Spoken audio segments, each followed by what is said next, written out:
السلام علیکم ورحمۃ اللہ وبرکاتہ۔ الحمدللہ وکفا والصلاة والسلام علی عباده الذین اصطفى اما بعد اللہم صلی علی محمد وعلی آل محمد۔ حمد و صلاۃ کے بعد رمضان مبارک کے دروس کے سلسلہ میں آج کی ہماری گفتگو کا موضوع ہے روزے کی فرضیت، تعریف اور اہمیت کا بیان۔ میرے محترم دوستو، رمضان مبارک کے روزے کی فرضیت کا ذکر کرتے ہوئے اللہ تعالی جل شانہ نے ارشاد فرمایا، اعوذ باللہ السمیع العلیم من الشیطان الرجیم، یا ایھا الذین آمنوا کتب علیکم الصیام کما کتب علی الذین من قبلکم لعلکم تتقون۔ اے ایمان والو، تم پر روزے فرض کیے گئے جیسا کہ تم سے پہلے لوگوں پر فرض کیے گئے تاکہ تم تقوی اختیار کرو۔ ایک اور مقام پر اللہ تعالی جل شانہ نے ارشاد فرمایا، فمن شہد منکم الشہر فلیصم، جو شخص اس مہینے میں موجود ہو وہ روزہ رکھے۔ میرے محترم دوستو، روزے کا لغوی معنی روکنے کے ہے۔ شریعت میں اس سے مراد صبح صادق سے لے کر غروب آفتاب تک ہر کھانے پینے والی شے سے، جمع کرنے اور دیگر روزہ توڑنے والی تمام چیزوں سے اپنے آپ کو روکے رکھنے کو روزہ کہتے ہیں، اور عربی میں روزے کو صوم یا صیام کہتے ہیں، اور غروب آفتاب کے بعد کھولنے کو افطار کہتے ہیں۔ میرے محترم دوستو، روزے کی تین قسمیں ہیں، فرض، سنت اور ناجائز۔ جن روزوں کا رکھنا ضروری ہے ان کو بغیر کسی عذر کے چھوڑنا حرام ہے، اور یہی روزے فرض ہیں جیسا کہ رمضان مبارک اور نظر کے روزے۔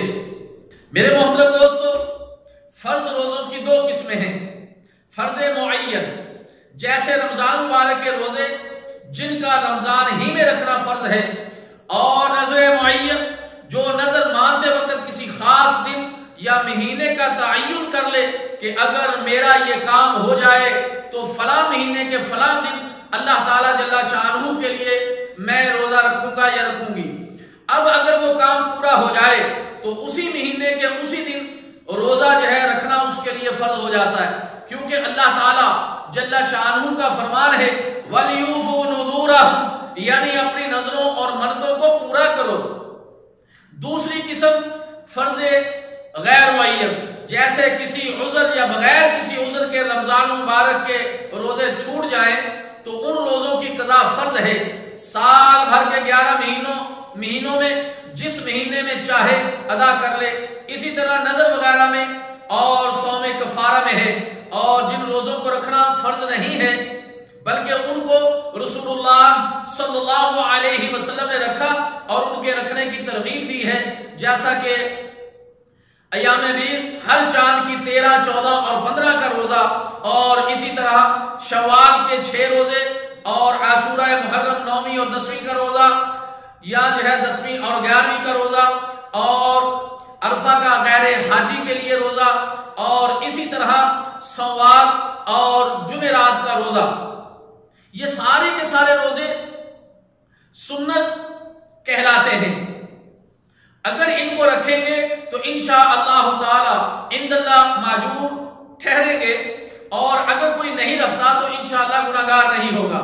جن دنوں میں روزہ رکھنا حرام ہے جیسے عید الفطر اور عید الاضحیٰ، اور اسی طرح ایام تشریق کے 3 روزے یعنی ذی الحجہ کی 11، 12، 13 تاریخوں میں حاجی اور غیر حاجی کے لیے روزہ رکھنا جائز نہیں ہے، لیکن وہ حاجی جو قربانی کی طاقت نہیں رکھتے وہ ان دنوں میں روزہ رکھ سکتے ہیں۔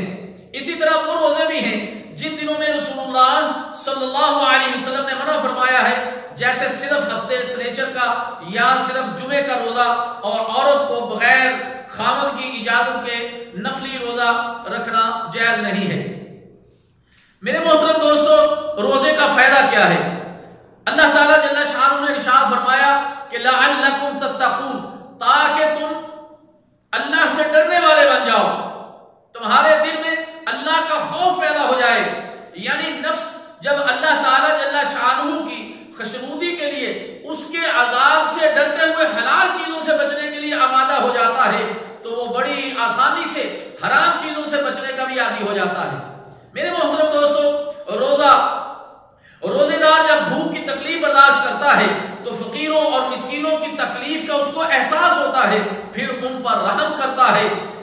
روزے سے اکثر لوگوں کی بے لگامی کا علاج ہوتا ہے، لیکن اگر کوئی سمجھے روزہ امت مسلمہ کی وحدانیت کا مظہر ہے، چنانچہ تمام امت مسلمہ ایک ہی ماہ میں روزہ رکھتی ہے۔ میرے محترم دوستو، روزے کی اہمیت یہ ہے کہ ایک فرض روزہ بلا عذر ترک کرنے کا کفارہ ساری عمر کے روزے بھی نہیں بن سکتے۔ رمضان کی برکتوں سے محروم رہنے والا بے نصیب ہے۔ رمضان پانے کے باوجود مغفرت حاصل نہ کرنے والے کے لیے ہلاکت ہے۔ روزہ خوروں کا عبرتناک انجام ہوگا۔ اللہ تعالیٰ جل شانہ سے دعا ہے کہ اللہ تعالیٰ ہمیں رمضان مبارک کے احکام و مسائل کو سیکھنے کی اور رمضان مبارک کا حق ادا کرنے کی توفیق عطا فرمائے۔ والسلام علیکم ورحمۃ اللہ وبرکاتہ۔